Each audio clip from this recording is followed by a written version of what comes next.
Insomniac did something amazing, and most people don't realize it. I don't mean that they made an excellent game. I think most reasonable people can agree to that. It's the fact that they made an amazing Spider-Man game and gaming's saturated landscape of jaded gamers, all while being a relatively unknown developer. I say relatively because they aren't EA, Activision, Ubisoft, or Rockstar, to name a few. And I place emphasis on Spider-Man because with Spider-Man comes a list of expectations. And as a famous adage goes, sometimes we create our own heartbreak through expectations.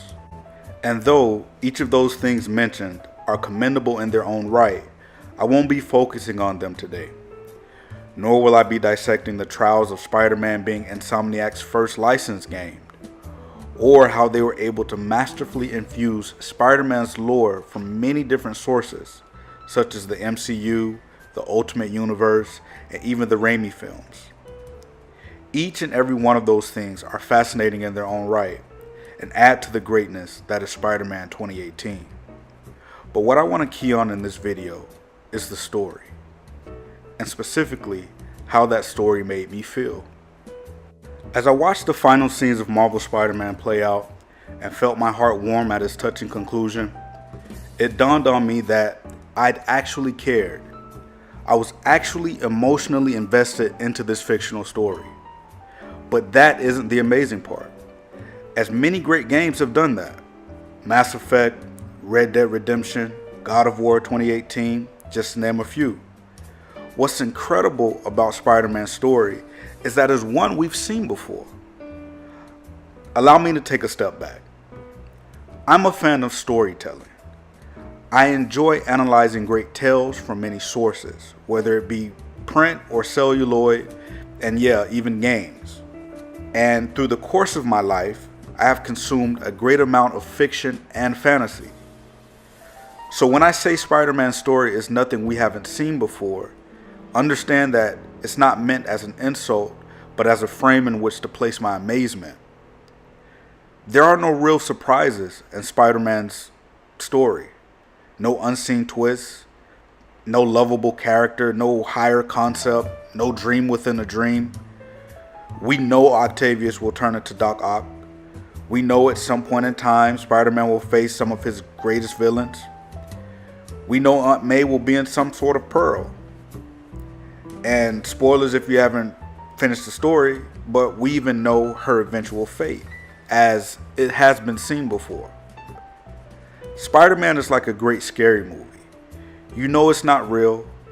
You know that a jump scare is coming, but you still jump when the demonic nun appears in the mirror.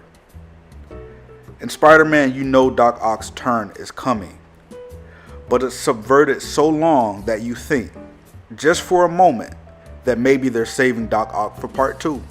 It's really quite masterful in my opinion.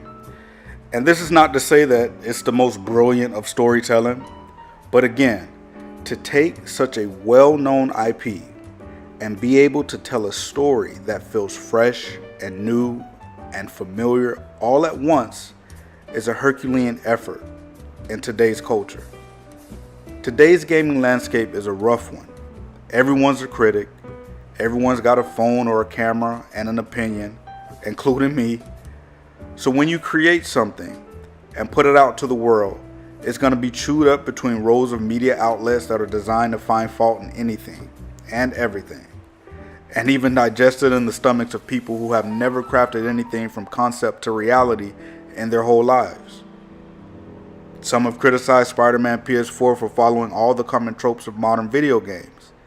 A leveling system for skills that Spider-Man should already have, a map filled with icons to chase down, collectibles, chase missions, a familiar fighting system.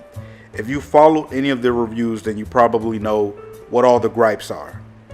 Not to mention the Mary Jane sections, which can get kind of dull sometimes. The thing is, Insomniac has crafted this masterpiece in such a way that you really don't care. At least I don't. In fact, I found myself feeling as though these systems were made just for a Spider-Man game. Think about it. What other superhero would bother himself with meaningless fetch quests? Comic book nerds, you don't need to answer that. I'm sure you guys know of a comic book hero who would. But just in the mainstream ones that we know, Spider-Man is that guy. So it's all believable. Helping out with a mugging? Sure. Stopping a car chase? Why not? Of course. It's Spider-Man. Spider-Man is the hero where no job is too small.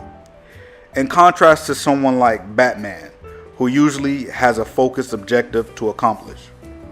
Not to say that he hasn't stopped his fair share of muggings, but I think we can all agree Batman won't be collecting pigeons for a homeless guy anytime soon. So regardless of how cliched some of the mechanics may be, I would say Insomniac has crafted and fit them into the core gameplay loop so masterfully that it never truly takes away from the experience. Again, at least not for me. It's obvious that a lot of care was taken to get everything right. And this is, in my belief, enforced by those same outlets and channels that are ready to call foul if every T isn't crossed and every I isn't dotted. And I don't see a problem with that. The serial critiques of the world have made most developers think twice about putting out lackluster content. But when a studio defies the odds and puts out what is, in my opinion, the best piece of Spider-Man content in any medium, they deserve to be praised. Everything about PS4 Spider-Man feels as it should. It's been praised for its graphics, its story, its mechanics, and most importantly, just plain old making players feel like New York's friendly neighborhood Spider-Man. And I would even go as far as to say it's the best version of Spider-Man and Peter Parker, again, in any medium. His quips are funny and well placed. The range of emotions displayed throughout the story never break continuity. At no point in time does he come off like a jerk or a bully like in some other iterations of the character.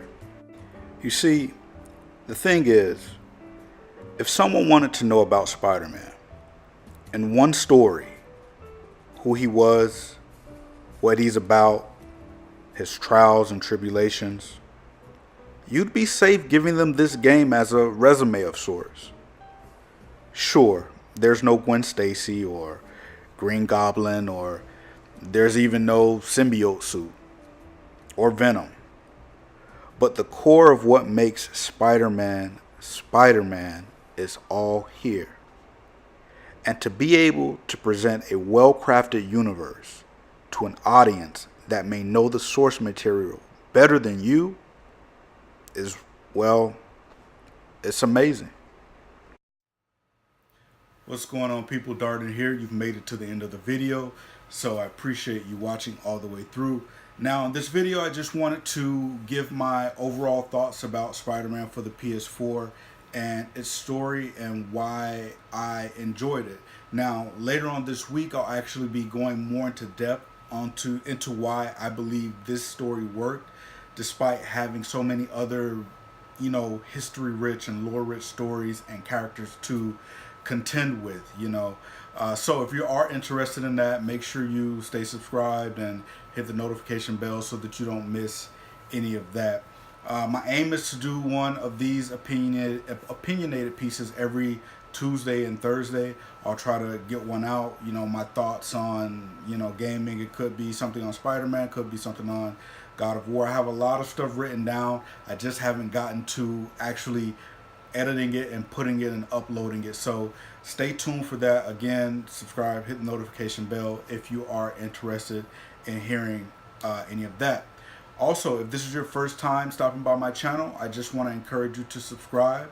Also, just thank you for stopping by and hanging out with me to the end of this video and to be actually watching this now. If you are a subscriber already, or if you are one of my longtime subscribers, I just want to say thank you for your viewership. It is greatly appreciated, and we have a lot more to come. So, all right, people, that's going to be all. That's it for now. So go out there and be awesome. I'll see you in the next video.